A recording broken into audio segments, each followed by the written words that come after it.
2025 में फ्रेशर्स को जॉब क्यों नहीं मिल रही है? तो इसका रीजन क्या एआई है कि इसका रीजन कुछ और है? तो ये सभी चीजें मैं इस वीडियो के अंदर बताने वाला हूं। इस वीडियो के अंदर मैं आपको कारण भी बताऊंगा कि 2025 में फ्रेशर्स की खासतौर से जॉब क्यों नहीं लग रही है और ऐसा क्या सोल्यूशन होगा जिसको फॉलो करने के बाद आपकी जॉब लग सकती है। इसलिए आप इस वीडियो को लास्ट तक देखिए। इसके अंदर आपको बहुत सारे इंपॉर्टेंट पॉइंट्स में बताने वाला हूं जो आज के फ्रेशर्स की कॉमन प्रॉब्लम है, और यदि आपने उस प्रॉब्लम को रिजॉल्व कर लिया तो डेफिनेटली आपकी जॉब लगेगी। मैं आपको ये भी बताना चाह रहा हूं कि अभी इन्फोसिस ने भी डिक्लेयर किया है कि वो 10,000 नए हायरिंग करने वाला है। कैपजेमिनी के आप बिल्कुल गलतफहमी में हो। 80% जो आईटी कंपनी है, आप प्रोजेक्ट पे टाइम दीजिए। जिस दिन आपने प्रोजेक्ट ओके कर लिया उसके बाद इसके बाद जो लास्ट है, मैं आपको बताना चाह रहा हूं कि ये भी पॉइंट बहुत इंपॉर्टेंट है।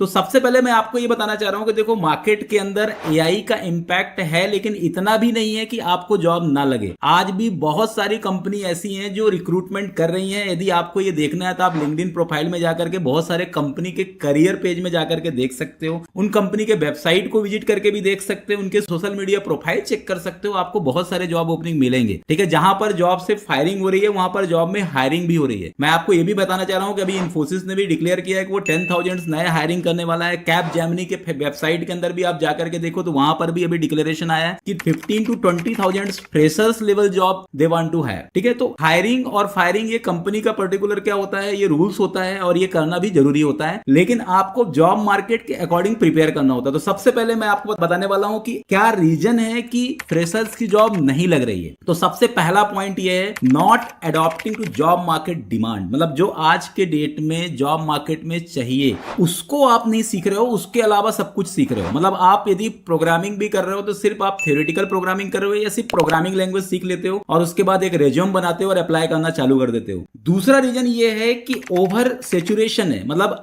पहले क्या होता था कि जैसे मान लो फॉर एग्जांपल 100 जॉब वैकेंसीज होती थी, उसको अप्लाई करने वाले 80 to 90 लोग होते थे। आज के डेट में ऐसे ही है कि 100 जॉब वैकेंसीज के अंदर 10,000 लोग अप्लाई कर रहे हैं, 20,000 लोग अप्लाई कर रहे हैं। तो इसमें पर्टिकुलर जो है सिचुएशन भी बहुत ज्यादा आईटी इंडस्ट्री के अंदर आ चुका है। तो वो भी एक बहुत बड़ा रीजन है कि फ्रेशर्स का सिलेक्शन ना होने का। और एक पॉइंट है कि एआई ऑटोमेशन। देखो, एआई ऑटोमेशन का इंपैक्ट है क्योंकि पहले जैसे आपने देखा होगा टेस्टिंग के अंदर मैनुअल टेस्टिंग की जॉब बहुत सारी निकलती थी, पर आजकल मैनुअल टेस्टिंग की जॉब फिनिश ही हो गई एकदम से, ठीक है। यूआई यूएक्स की जॉब धीरे धीरे बिल्कुल फिनिश हो रही है, ठीक है। यूआई यूएक्स जो है पूरी तरह से एआई ऑटोमेशन रिप्लेस कर रहा है, ठीक है। आज के डेट में आप देखोगे कुछ दिन के बाद आपको पर्टिकुलर जो फ्रंट एंड डेवलपर्स की जॉब है वो भी आपको थोड़ा सा मतलब कम होती नजर आएगी। एक्चुअली मेरा कहने का मतलब यह है कि जो डिमांड जॉब है इसके लिए मैंने एक सेपरेट वीडियोस भी बनाया हुआ है, आप मेरे नीचे पर्टिकुलर ये वीडियोस देख भी सकते हो। मैंने बताया स्पेशली कि एआई सेप कौन से जॉब है और किस जॉब प्रोफाइल के लिए आपको प्रिपेयर होना चाहिए। अब सेकंड पॉइंट्स में बताना चाह रहा हूं आपको कि आप ट्रेनिंग कर लेते हैं या कि यूट्यूब से सीख लेते हैं या कि किसी इंस्टीट्यूट में ज्वाइन करके सीख लेते हैं, लेकिन आपका प्रोजेक्ट के अंदर किसी भी टाइप का हैंड्स ऑन नहीं होता है। मैंने देखा है कि जिन बच्चों का प्रोजेक्ट्स के अंदर हैंड्स ऑन होता है ना, उनका कहीं ना कहीं जॉब लग जाता है, क्योंकि यदि आपको प्रोजेक्ट बनाते आता है तो अंदर से आपका एक कॉन्फिडेंस आएगा। और प्रोजेक्ट का मतलब ये नहीं कि बस चैट जीपीटी ओपन करा और उसके अंदर जो कोड हुआ कॉपी करा, पेस्ट करा और प्रोजेक्ट बना दिया, ऐसा प्रोजेक्ट नहीं। आपको बाय स्क्रैच प्रोजेक्ट बनाना होगा, क्योंकि आपका कॉन्फिडेंस तभी आएगा जब आप बाय स्क्रैच प्रोजेक्ट बनाएंगे, क्योंकि इंटरव्यूअर जो है ना 2 मिनट के अंदर जस्टिफाई कर लेगा कि आपने एआई से कॉपी पेस्ट करके प्रोजेक्ट बनाया है कि अपने खुद के दिमाग से बनाया है, ठीक है। इसलिए मैं आपको यही सजेस्ट करता हूं कि जितने भी फ्रेशर्स हैं आप बाय स्क्रैच प्रोजेक्ट बनाइए,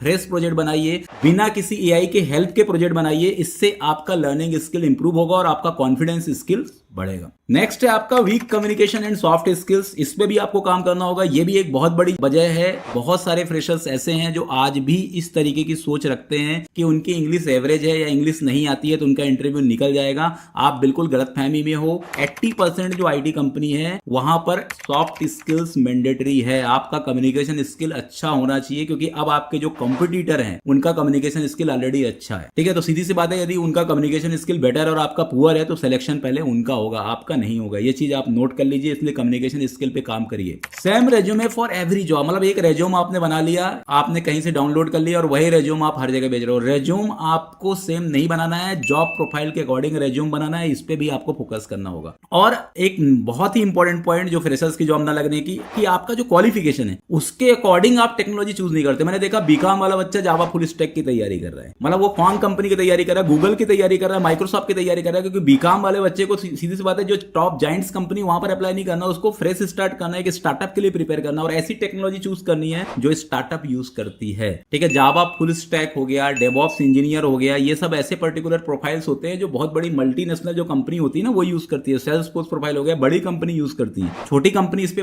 काम कम करती है। तो आपको ऐसा प्रोफाइल, ऐसा जॉब प्रोफाइल या ऐसी टेक्नोलॉजी चूज करनी है जो आपके क्वालिफिकेशन से मैच करे। यदि आपका बीटेक या एमटेक है और आपका क्राइटेरिया अच्छा है तो आप Java full stack, DevOps engineer, AI ML इन पे जा सकते हो। यदि आपका पर्टिकुलर डिग्री टेक नहीं है तो आप डेटा एनालिटिक्स की तरफ जा सकते हो, आप क्लाउड की तरफ जा सकते हो। बहुत सारे मार्केट के अंदर प्रोफाइल है जहां पर आप काम कर सकते हो। तो अब मैंने इसका पूरा सोल्यूशन बताया हुआ है, इस सोल्यूशन को आप और अच्छे से मैनेज करिए। मैंने अभी आपको प्रॉब्लम बताया कि फ्रेशर्स की जॉब क्यों नहीं लगी। ठीक है, तो अब आपको यदि जॉब गेट करना है 2025 में तो सबसे पहला पॉइंट जो बता रहा हूं कि आपको टेक्नोलॉजी अपने क्वालिफिकेशन के अकॉर्डिंग ही चूज करना होगा। ठीक है, यदि आपने गलत पर्टिकुलर टेक्नोलॉजी चूज करा और आपका क्वालिफिकेशन उससे मैच नहीं होता है तो डेफिनेटली आपकी जॉब नहीं लगने वाली है। इसलिए मैं आपको फिर से क्लेरिफाई करता हूं कि टेक प्रोफाइल के जितने भी कैंडिडेट हैं उनको हाईटेक टेक्नोलॉजी जैसे जावा हो गया, डेटा साइंस, एमएल, एआई हो गया, डेवऑप्स हो गया, इन पे काम करना चाहिए। जो नॉन टेक बैकग्राउंड के हैं वो क्लाउड के अंदर काम कर सकते हैं, डेटा एनालिटिक्स प्रोफाइल पे जा सकते हैं, क्यूए ऑटोमेशन पे जा सकते हैं, इन प्रोफाइल पे वो कर सकते हैं वर्क। ठीक है, फुल स्टैक वेब डेवलपमेंट के लिए भी वो जा सकते हैं। सेकंड नंबर पे ये है कि आप ट्रेनिंग ये खुद से करिए या किसी इंस्टीट्यूट को ज्वाइन करके करिए, लेकिन आपको बस एक चीज ध्यान रखना है कि आपको प्रैक्टिकल नॉलेज होना चाहिए, आपसे प्रोजेक्ट बनाते आना चाहिए। जब तक आपको प्रोजेक्ट बनाते नहीं आता है तब तक आप अपना टाइम खराब मत करिए इंटरव्यू में जाकर के, बल्कि जो टाइम आपका बचेगा ना इंटरव्यू के लिए जाने में, इधर उधर दौड़ने में, उससे अच्छा ये है कि आप प्रोजेक्ट पे टाइम दीजिए। जिस दिन आपने प्रोजेक्ट ओके कर लिया उसके बाद ही आप अप्लाई करना चालू करिए। तीसरा पॉइंट जो सबसे इंपॉर्टेंट है बताना चाह रहा हूं कि आपका soft skills means communication skills English में बहुत अच्छी होनी चाहिए। आपका जो रेज्यूमे है वो जॉब ओरिएंटेड होना चाहिए, मतलब जिस तरीके का जॉब उस तरीके का रेज्यूमे आपको बनाना है। और अब अकेले रेज्यूमे से काम नहीं चलने वाला है, आपका लिंक्डइन प्रोफाइल मींस आपका जो सोशल मीडिया का जो इंपैक्ट है ना वो भी स्ट्रांग होना चाहिए। आप ज्यादा से ज्यादा एचआर को कनेक्ट करो, ज्यादा से ज्यादा कंपनी को फॉलो अप करो। ठीक है, ज्यादा से ज्यादा चीजें आप लिंक्डइन के अंदर शेयर करो। आपने कोई सर्टिफिकेशन किया वो लिंक्डइन में शेयर करो। यदि आपने कोई प्रोजेक्ट बनाया उसका यूज केस शेयर करो, आप प्रोजेक्ट के स्क्रीनशॉट शेयर करो, प्रोजेक्ट के वीडियोस बना करके उसको आप अपने लिंक्डइन प्रोफाइल पे शेयर करो। इससे आपका बहुत ज्यादा इंप्रूवमेंट होगा। और मैं आपको फिर से एक टिप्स दे रहा हूं कि हर जॉब प्रोफाइल के अकॉर्डिंग रेज्यूमे बनाइए।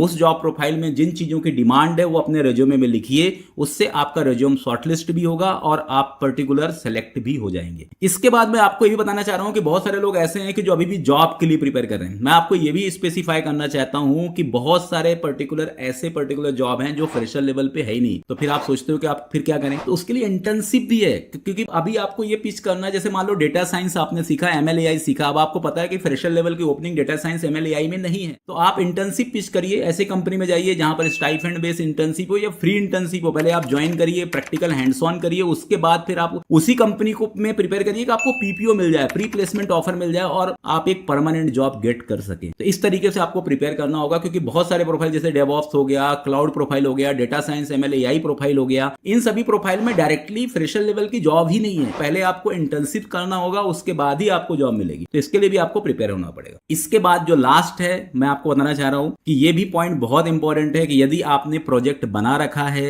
यदि पर्टिकुलर आपको कॉल्स नहीं आ रहे हैं, तो उसका सबसे बड़ा रीजन ये होता है कि आप पढ़ाई करके चुपचाप बैठ जाते हो, बस रिज्यूम आपने 3-4 पोर्टल पे डाल दिया, उसके बाद आप सोचते हो कि आपको कॉल आ जाएगा। अब ऐसा कॉल नहीं आने वाला है। आपको पर डे बेसिस पे कंपनी खुद सर्च करनी है। आप गूगल में जाइए, आईटी कंपनी इन जिस भी लोकेशन पे हो उस लोकेशन के अंदर की जो लोकल कंपनियां उनको सर्च करो। वहां पर यदि लोकल कंपनियों में खुद फेस टू फेस विजिट कर सकते हो तो आप रोज 30-40 कंपनियों में विजिट करो। ठीक है, जिसमें से 2-4 कंपनियां भी यदि आपका इंटरव्यू ले लेती हैं और इससे भी आप बहुत सारे लोगों का सिलेक्शन हो जाता है। आप सीख करके चुपचाप मत बैठिए। हाँ, इसके लिए बता रहा हूं कि प्रिपेयर होने के बाद जाइए, आधा प्रिपेयर होकर के जाने की कोई जरूरत नहीं है, आपका टाइम ही खराब होगा। मैंने बहुत सारे ऐसे बच्चों को भी देखा है कि जस्ट उन्होंने अच्छे से प्रिपेयर किया और 1 महीने के अंदर या 2 महीने के अंदर कोर्स कंप्लीशन उनकी जॉब लग गई। कुछ बच्चों को ऐसे देखा है जो 2-2 साल तक घूम ही रहे हैं क्योंकि उनका प्रिपरेशन नहीं है। और जो प्रिपेयर्ड है उसको 40 to 50 jobs per day apply करना होगा, भले वो किसी भी तरीके से करे, लिंक्डइन से करे, चाहे वो नौकरी पोर्टल के थ्रू जॉब को सर्च करके करे, चाहे इंडीड के थ्रू जॉब को सर्च करके करे, चाहे वो पर्टिकुलर किसी भी रेफरल से करे या वॉक इन करे। उसके अकॉर्डिंग आपको क्या करना पड़ेगा, 40 to 50 जॉब्स आपको अप्लाई करना पड़ेगा, उसके बाद आपको कॉल आएगा और डेफिनेटली आपका सिलेक्शन होगा। तो बिल्कुल आपको पॉजिटिव सोचना है, निगेटिव बिल्कुल नहीं सोचना है। मार्केट के अंदर निगेटिव लोग ज्यादा हैं, पॉजिटिव लोग कम है, क्योंकि सीधी सी बात है कि बहुत सारे लोग जॉबलेस हैं और आपको पता है कि जिनकी जॉब नहीं लग रही है वो कभी भी आपसे पॉजिटिव बात नहीं करेंगे, वो हमेशा निगेटिव बात करेंगे और यही बोलेंगे कि एआई ने मार्केट में पूरी तरह से जॉब फिनिश कर दिया है। क्योंकि हमारा जो ब्रेन होता है ना, वो दो तरीके का पर्टिकुलर एनर्जी गेट करता है, एक पॉजिटिव और एक निगेटिव। ठीक है, जो पॉजिटिव होता है वो आगे बढ़ता जाता है और जो निगेटिव होता है वो वहीं पर रहता है या कि उससे नीचे ही जाएगा। इसलिए सीधी सी बात है कि एआई का आप तो कुछ कर नहीं सकते, इसलिए एआई एरा के अकॉर्डिंग जो भी टेक्नोलॉजीज हैं उनके लिए आप प्रिपेयर करिए और आप अच्छे से अपने स्किल्स को अपडेट करिए और ज्यादा से ज्यादा अप्लाई करिए, डेफिनेटली आपका सिलेक्शन होगा। Thank you.